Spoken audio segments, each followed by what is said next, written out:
বাংলাদেশের 90% বেশি যুব সমাজ নষ্ট হয়েছে একজন নষ্ট মেয়ের পাল্লায় পড়ার কারণে। মেয়েরা ঠিক হয়ে গেলে আমরা ঠিক হয়ে যাব, এবং বিশ্বাস রাখেন এই কথা, একজন মেয়ে যখন বেপর্দায় চলে সে একা নষ্ট হয় তা নয়, বরং তার বেপর্দার রূপ দেখে হাজার হাজার যুবকের চরিত্র নষ্ট হয়ে যায়। সো মেয়ে ঠিক হয়ে গেলে ছেলেরা ঠিক হয়ে যাবে। খাদিজা রাদিয়াল্লাহু তাআলা আনহা হচ্ছেন এমন একজন মহিয়সী নারী যার ব্যাপারে নবীজি সার্টিফিকেট দিয়েছেন তিনি হবেন জান্নাতের সর্বশ্রেষ্ঠ একজন নারী। সুবহানাল্লাহ পড়লেন না?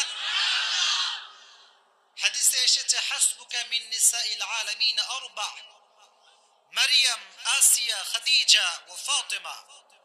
পৃথিবীতে সর্বশ্রেষ্ঠ নারী হচ্ছে চারজন নারী। বলেন কয়জন? আসিয়া, খাদিজা।